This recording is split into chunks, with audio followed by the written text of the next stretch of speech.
Shalom, selamat pagi. Wah, senang sekali bisa berjumpa dengan Anda di pagi yang indah ini untuk kita bersama-sama merenungkan kebenaran firman Tuhan. Sebab firman Tuhan itu yang menjadi pelita buat kaki kita bersama-sama. Karena itu kita sangat membutuhkan firman Tuhan. Untuk itu mari kita berdoa dulu ya.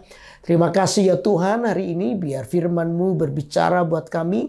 Tuntunlah kami untuk semakin mengenal jalan-jalan-Mu.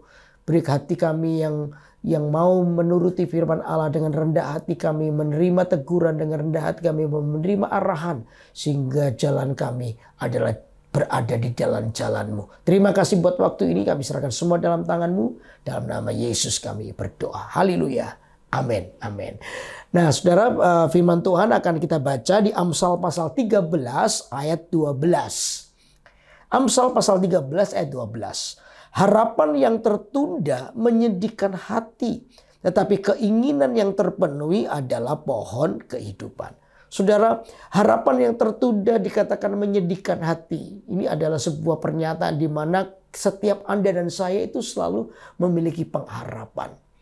Nah, pengharapan itu sangat kita harapkan bisa terjadi buat hidup kita. Ya, doa-doa kita yang dijawab. Lalu Anda mengharapkan sebuah mujizat Tuhan. Anda mengharapkan sebuah pertolongan Tuhan.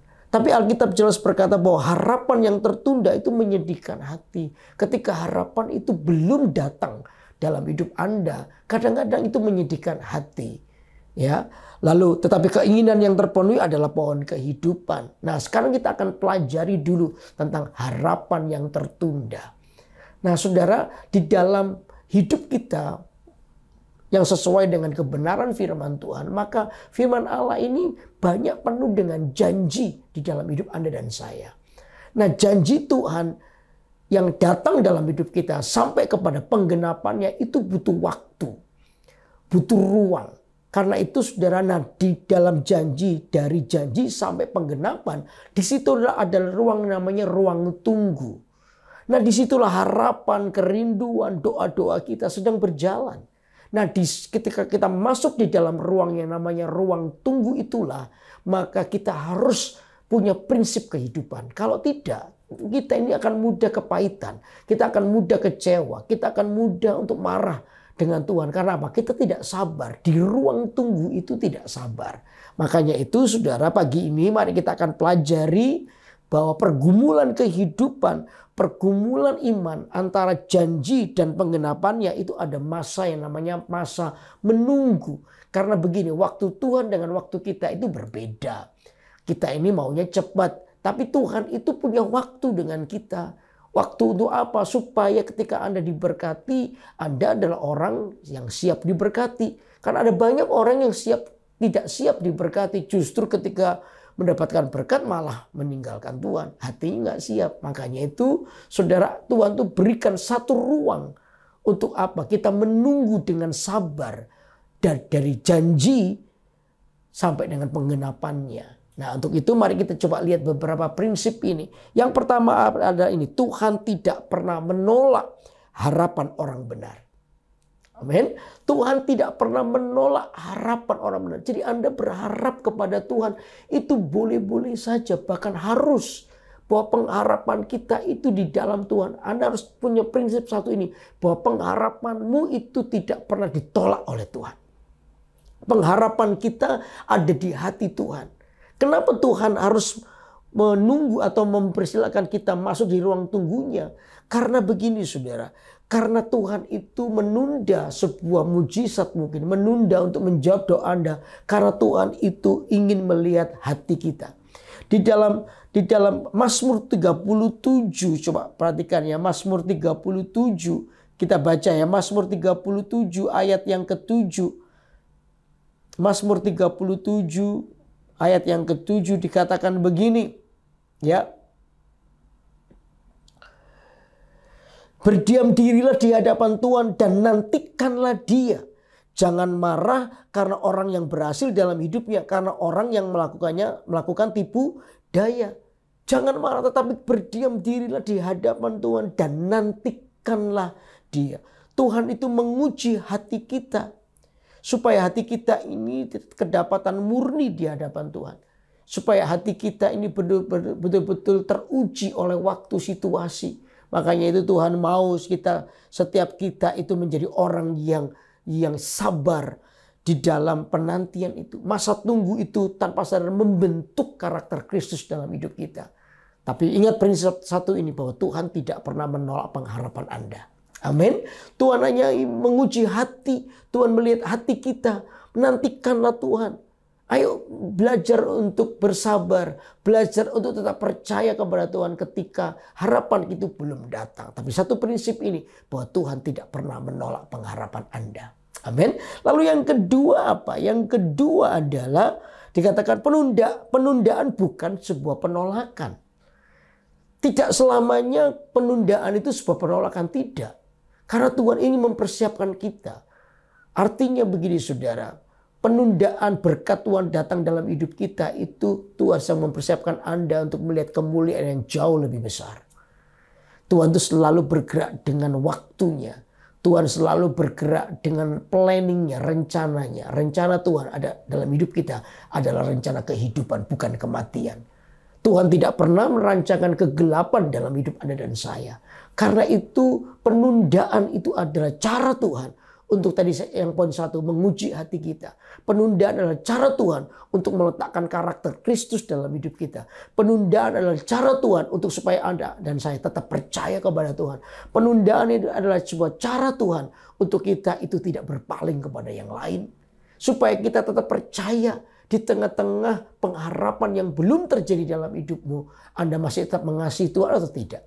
Anda orang yang kecewa dengan Tuhan atau tidak? Anda adalah orang yang meninggalkan Tuhan atau tidak? Nah, disinilah kita ini diuji. Anda tetap setia kepada Tuhan. Anda tetap menjadi orang yang mengasihi Tuhan. Sekalipun hari ini pengharapan itu belum datang. Anda adalah orang yang tetap mengasihi Tuhan. Karena apa? Karena cinta yang kita bangun kepada Tuhan itu adalah cinta yang tulus. Bukan karena berkatnya. Bukan karena jawaban doa. Tapi cinta kepada Tuhan itu tidak ada alasan apapun. Cinta itu ya cinta. Cinta kepada Tuhan. Sudah selesai, titik. Ya, dan itulah kekristenan kita akan menjadi kekristenan yang kuat. Kita bukan lagi play victim, merasa menjadi korban. Enggak, kita akan menjadi orang yang mengasihi Tuhan. Amin, saudara. Amin. Lalu yang ketiga, prinsip yang ketiga apa? Tetap jaga hati saat harapan itu tertunda. Ini tugas kita, tetap jaga hati. Ya, jagalah hati Anda. Supaya tadi saya bilang kita tetap percaya. Itu tugas kita. Supaya iblis itu tidak mempengaruhi kita. Saudara, iblis itu paling suka untuk mengajak kita untuk bersahabat dengan dia, untuk melawan Tuhan. Ya, dalam semua peristiwa-peristiwa tertentu dalam hidupmu itu ya, iblis itu paling suka untuk mengajak Anda, bersekongkol dengan Anda untuk apa? Melawan Tuhan. Dengan cara apa? Dia menipu hati kita. Supaya hati Anda kecewa, supaya hati Anda marah, supaya Anda tidak lagi percaya pada Tuhan. Oh, itu pekerjaan setan. Makanya kalau itu kita tahu itu, maka yang harus kita jaga adalah hati kita. Di situasi keadaanmu, di situasi paling berat dalam hidup Anda, tetap jagalah hati. Percayalah bahwa Tuhan tidak pernah punya rancangan kegelapan dalam hidupmu. Yang Tuhan mau adalah Anda adalah orang yang terus punya pengharapan. Dan tadi saya bilang bahwa pengharapanmu tidak akan pernah sia-sia. Amin. Karena itu tuh belajar soal prinsip pengharapan adalah ini. Tuhan tidak pernah menolak harapan orang benar. Amin. Lalu yang kedua adalah penundaan itu bukan penolakan. Penundaan untuk melatih hati Anda dan hidup Anda untuk semakin percaya kepada Tuhan. Lalu yang ketiga, tetap menjaga hati saat harapan itu tertunda. Ayo jaga hati kita. Supaya kita tetap kedapatan orang yang mencintai Tuhan dalam segala hal. Dalam keadaan apapun, Anda dan saya adalah orang yang tetap mencintai Tuhan. Amin. Mari kita berdoa. Tuhan Yesus, terima kasih. Ajari kami itu terus percaya kepada Tuhan. Di tengah-tengah pengharapan yang mungkin belum datang dalam hidup kami. Kami percaya bahwa di dalam Tuhan tidak ada rancangan yang gelap, rancangan yang salah. Engkau selalu menyertai kami. Karena itu kamu Tuhan jagai hati kami untuk tetap percaya. Di tengah-tengah harapan yang tertunda, kami tetap mengasihi-Mu. Kami tetap percaya kepadamu.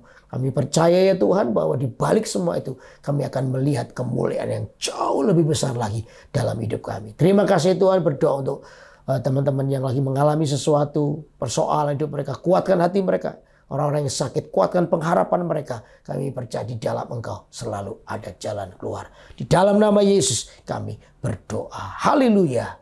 Amin. Amin. Wah, senang sekali untuk terus menyampaikan firman Allah di acara Kurenungkan Firman-Mu tiap hari Senin pukul 6 pagi waktu Indonesia bagian Barat dan pukul 7 pagi waktu Indonesia bagian Tengah di YouTube KMS Kalimantan. Nah, saudara yang belum subscribe, silakan subscribe supaya Anda terus terupdate di acara-acara rohani yang pastinya akan memberkati hidup Anda. Karena itu biar kita hidup bersemangat, penuh dengan pengharapan. Saya percaya di dalam Tuhan pengharapan kita tidak sia-sia. See you there. Sampai jumpa. Tuhan akan memberkati kita semua. Bye-bye.